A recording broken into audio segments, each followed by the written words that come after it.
Hey guys, welcome to another Top 5 Wednesday. Top 5 Wednesday is a Goodreads group created by Lainey from Ginger Reads Lainey, but is now hosted by Sam from Thoughts on Tomes, and every week there's a different topic. This week's topic is Top 5 Most Intimidating Books, and most of these books are ones that I'm nervous to start either because I'm afraid that I won't like them or for various reasons. So let's get started. The first book I'm going to talk about is Shadow of Night by Deborah Harkness. This is the second book in the All Souls trilogy, which happens to be one of my most favorite trilogies. I absolutely loved the first book, A Discovery of Witches, and I'm just always get really nervous when it comes to second books in a series because I'm worried that it won't live up to the first and then I won't like it, and there's just a lot of anxiety when it comes to reading series instead of standalones where when you finish it,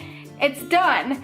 So I want to get through this and the last book in the trilogy soon because I did love the first book so much, but I'm really worried that I won't like it. The next book is more of a series that I'm nervous to start, and it is the Throne of Glass series by Sarah J. Maas. I've heard so many good things about the series, and when things get hyped up that much, I get really nervous that I'm not going to like it, and then it's gonna create this huge controversy or something, and so I'm really nervous to start this, but I own the first 3 books, and they look so pretty sitting on my shelf, and I know I want to read them and get to them soon, but I'm so nervous that I won't like them. The struggle is real, guys. The struggle is real. Next is a classic, and it is To Kill a Mockingbird by Harper Lee. Yes, I have never read To Kill a Mockingbird. I didn't have to read it for school, but I got it when I was younger, and I've never really been one to enjoy reading classics, but now that I'm getting older, I really do want to revisit classics, and To Kill a Mockingbird is pretty high up on my list of books that I want to try to read now that I'm a little bit older. Again, it's just such a hugely influential book. I want to like it. Like, I want this attempt at reading it to end really well, and I'm worried that I'll just psych myself out because it is a classic, and that's just not the type of thing that I read. So hopefully I'll be able to get over that little bit of classic anxiety and pick this one up soon. Going off of that, I have Pride and Prejudice by Jane Austen. I've also never read Pride and Prejudice. I convinced myself that once I found an edition with a cover that I liked, I would try reading it.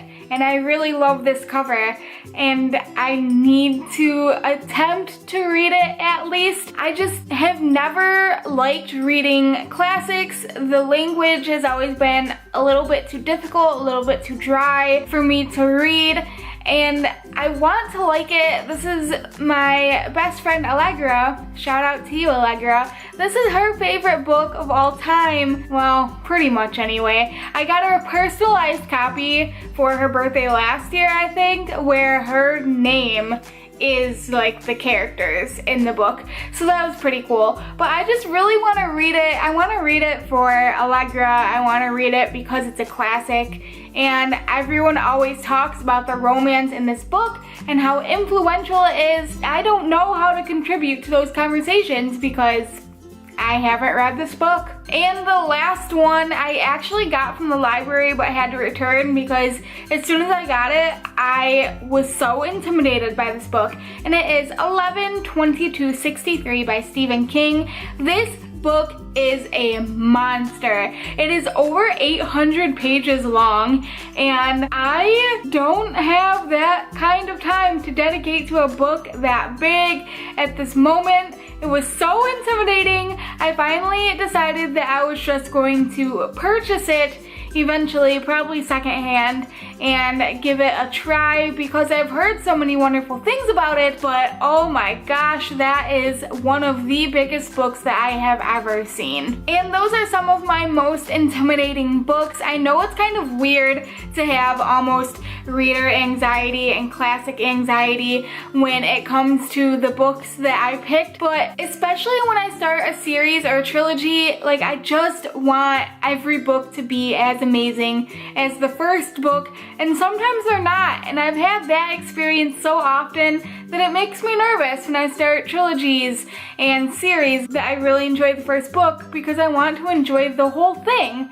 And classics, that probably stems from not reading so many of my assigned readings growing up. I just could not do it, and I never really liked forcing myself to read, and so whenever those types of books are brought up, it's not something that I would pick for myself to read, but now that I'm getting older, I do want to read it. It's just really scary. So let me know down below in the comments what some of your most intimidating books are. If you like this video, make sure to give it a big thumbs up and subscribe to my channel if you want to see more bookish videos. As always, thank you guys so much for watching. I'll see you next time. Bye!